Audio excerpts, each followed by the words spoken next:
नमस्कार, मैं हूं कपिल और आप देख रहे हैं नेक्स्ट 9 न्यूज। हम बात कर रहे हैं भारतीय जनता पार्टी की, जिन्होंने लोकसभा चुनाव से पहले एक ऐसा दांव चला है, उसमें अखिलेश यादव फंसते हुए नजर आ रहे हैं। हालांकि ये वक्त बताएगा कि अखिलेश यादव फंसेंगे या फिर हर बार की तरह एक बार फिर अपने सियासी दांवपेच से इस नैया को पार ले जाएंगे। आपको बता दें कि नरेंद्र मोदी वाली सरकार ने पद्म विभूषण से नेताजी को सम्मानित किया है और जिस तरीके से सम्मान लोकसभा चुनाव से कुछ वक्त पहले ही दिया गया है, आने वाले चुनाव में जब भी भारतीय जनता पार्टी यूपी के अंदर प्रचार करने उतरेगी, इस बात का जिक्र जरूर आएगा और कहीं ना कहीं इससे अखिलेश यादव की जो धार है वो भी कमजोर होती हुई नजर आएगी। हालांकि अगर यादव वोट बैंक की बात करी जाए तो वो लगातार यादव कुनबे को मिलता रहा है और इसी वजह से अगर मुख्यमंत्री की बात करी जाए तो अखिलेश यादव इस पद पर बैठते हुए नजर आए थे। और बीते विधानसभा की चुनाव की बात करी जाए तो 111 विधानसभा सीटों पर अखिलेश यादव को जीत हासिल हुई थी।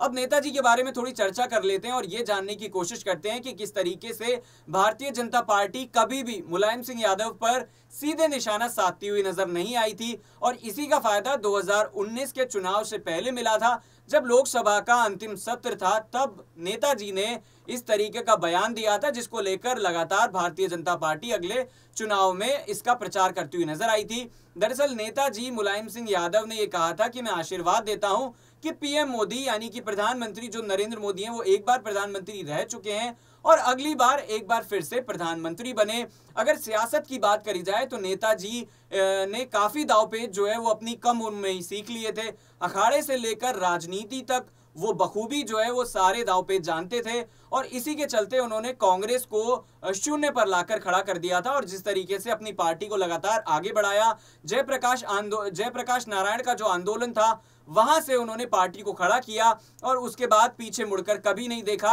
हालांकि जिस तरीके से राम मंदिर का मसला उठाया जाता था उसको लेकर जरूर जो है वो भारतीय जनता पार्टी हमलावर रही, लेकिन कभी भी सीधा जो है वो मुकाबला देखने को नहीं मिला। मैनपुरी की अगर बात करी जाए तो मुलायम सिंह यादव का एक गढ़ रहा और जब उपचुनाव हुआ, डिंपल यादव खड़ी हुई तो लगभग 3.25 लाख वोटों के आसपास उन्होंने जीत हासिल की। लेकिन अब जिस तरीके से लोकसभा चुनाव आने वाले हैं, लगभग जो है वो 8 से 10 महीने या फिर साल भर बाकी है, तो ये देखना लाजमी होगा कि जिस तरीके से भारतीय जनता पार्टी प्रचार प्रसार करने में पीछे नहीं रहती है और लगातार ये देखने को मिलता है कि पोस्टर बैनर जब चुनाव से पहले उनका प्रचार शुरू होता है तो एक आक्रामक रवैया होता है, रणनीति तैयार होती है और उसी के तहत बयानबाजी भी की जाती है। तो क्या अखिलेश यादव चुनाव से पहले क्या कुछ ऐसी रणनीति निकाल कर लाएंगे जिससे वो ये जो भारतीय जनता पार्टी ने ऐलान किया है उसका काउंटर कर सकें और किस तरीके से चाचा शिवपाल की अखिलेश यादव मदद लेंगे, क्योंकि शिवपाल की अगर बात करी जाए तो उनके पास